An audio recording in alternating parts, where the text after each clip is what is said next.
Mon bébé. On te mange tout cru toi. C'est pas monter la glycémie pareil. C'est du bon, bonne protéine. Bonjour à tous et à toutes. Bonjour. Nous sommes très contents de retrouver cette nouvelle vidéo. Aujourd'hui on revient avec une vidéo sur l'alimentation. Ça faisait un moment qu'on n'avait pas posté une vidéo sur l'alimentation. Et du coup dans cette vidéo on va essayer de répondre à une question que vous êtes très nombreux à vous poser. Peut-on manger de tout ?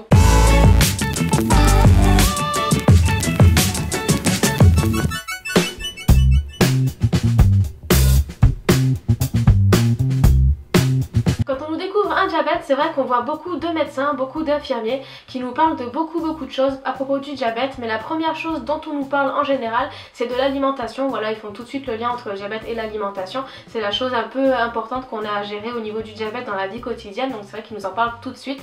Et quand on nous découvre un diabète, un peu comme toute maladie, on a envie d'aller voir un petit peu sur internet pour voir un petit peu le lien entre le diabète et l'alimentation, et on trouve énormément de choses sur internet, on trouve beaucoup de choses. Alors des articles plus ou moins vrais, plus ou moins faux, plein de publications sur Facebook sur l'alimentation et le diabète, et c'est vrai qu'on trouve aussi parfois beaucoup de choses sur l'alimentation et le diabète qui sont pas forcément adaptées, que ce soit au diabète de type 1, de type 2, voilà, plein d'articles différents.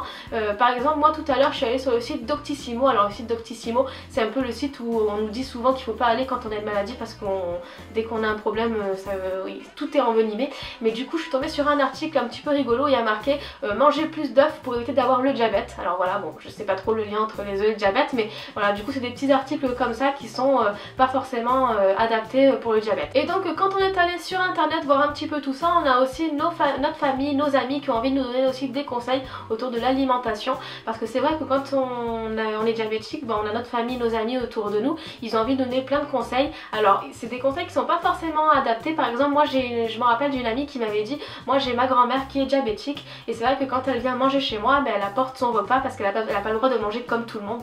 Voilà, donc bon c'est des conseils qui restent quand même bienveillants parce qu'ils ont envie de nous aider à gérer notre diabète, mais c'est des conseils qui sont pas forcément adaptés au diabète de type 1, parce que c'est vrai que les gens font pas forcément la différence entre le diabète de type 1 et le type 2, et en France il y a beaucoup plus, enfin dans le monde en général il y a beaucoup plus de diabétiques de type 2 que de type 1, donc les amalgames autour de l'alimentation pour le diabète de type 1 et de type 2 est vite fait, et les gens ont tendance à quand même nous donner des conseils qui sont pas forcément adaptés à notre diabète. Et c'est vrai que comme il y a beaucoup plus de diabétiques de type 2 que de diabétiques de type 1, bah, le diabète de type 2 c'est devenu en fait un commerce. Voilà, il y a beaucoup de choses qui se vendent autour du diabète de type 2, et je pense notamment aux livres par exemple qui sont sortis et qui sortent toujours sur les différents régimes qu'il peut y avoir autour du diabète, et dans ces livres là c'est vrai que la majorité du temps ils précisent pas la différence entre diabète de type 1, de type 2, etc.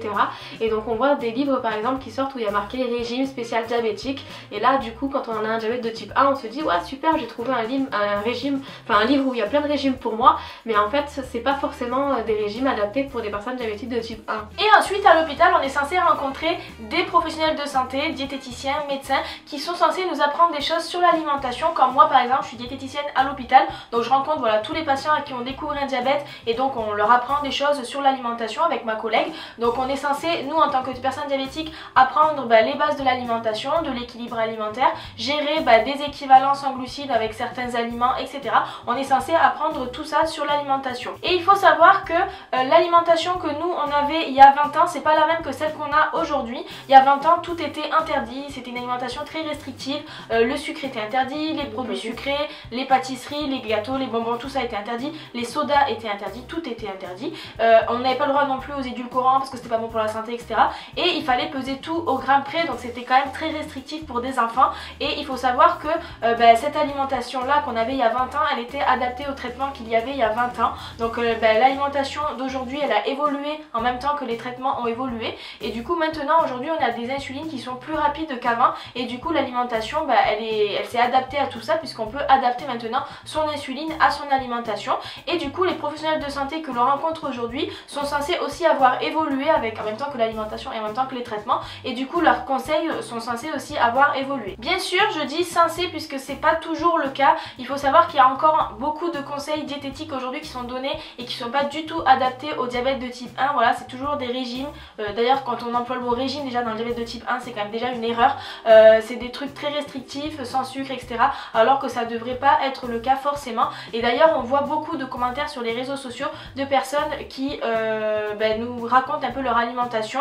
Notamment une personne il n'y a pas longtemps qui nous a écrit en nous disant que sa fille ou sa petite fille avait un régime sans sucre, etc. et que c'était aberrant que nous sur les réseaux sociaux on publie des photos d'aliments. Voilà, donc tout ça pour vous dire que il faut que aussi les médecins et les professionnels de santé évoluent en même temps que l'alimentation. Bien entendu, c'est pas parce qu'on peut adapter son traitement à son alimentation que on est censé manger de tout et qu'on peut abuser de tout et manger n'importe quoi, n'importe quand, etc. Bien entendu, c'est pas le cas parce qu'il faut quand même qu'on garde une alimentation équilibrée. Et quand on dit équilibré, c'est pas forcément pour le diabète, mais c'est surtout pour la santé, puisqu'en fait on est censé manger équilibré comme n'importe qui devrait manger équilibré. Mais en fait, comme dans la population en général, les gens mangent pas forcément très équilibré, les gens ont un peu l'impression qu'on est un peu au régime, alors qu'en fait non, on est censé avoir une alimentation tout simplement équilibrée, donc avec un équilibre alimentaire classique, et puis se faire plaisir de temps en temps avec des produits sucrés, des choses comme ça. Finalement, les 3 points à retenir dans cette vidéo concernant l'alimentation et le diabète, d'abord ce sont les traitements qui sont beaucoup plus adaptables aujourd'hui. Voilà, on a des insulines qui sont beaucoup plus rapides, qui permettent d'éliminer beaucoup plus rapidement les glucides.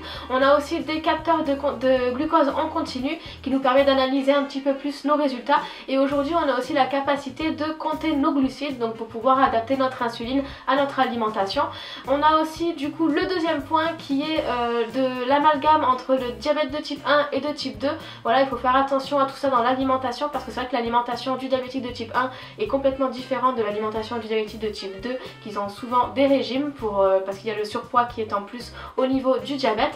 Et le troisième point, c'est de manger équilibré, mais pas forcément pour le diabète, c'est surtout pour notre santé à nous. Du coup, pour conclure et pour répondre à la question qui est dans le titre, peut-on manger de tout? La réponse est oui, bien sûr qu'on peut manger de tout quand on a un diabète de type 1, et la réponse est plus précise, c'est surtout qu'on doit manger de tout. D'abord parce que on peut adapter son insuline à tout ce qu'on mange, donc c'est pas un problème.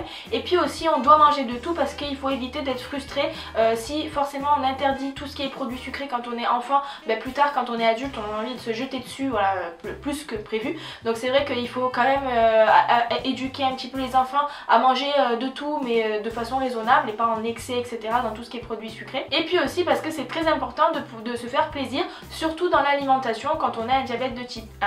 Voilà, n'hésitez pas à nous dire vous dans les commentaires un peu votre alimentation, ce qu'on vous a dit un petit peu à l'hôpital quand vous avez découvert le diabète. Dites-nous un petit peu dans quel hôpital c'est, etc. qu'on puisse voir un petit peu les conseils qui sont donnés. Si jamais vous êtes d'accord avec cette vidéo et que vous voudriez faire passer le message à vos équipes médicales, n'hésitez pas à leur montrer la vidéo et leur dire un petit peu voilà tout ce qui se passe au niveau de l'alimentation sur les réseaux sociaux, parce que c'est important que le message passe aussi bien aux patients mais aussi aux équipes médicales. N'hésitez pas aussi à vous abonner à la page Facebook et à la chaîne YouTube pour recevoir la notification en cas de nouvelles vidéos. Merci d'avoir suivi cette vidéo et à bientôt.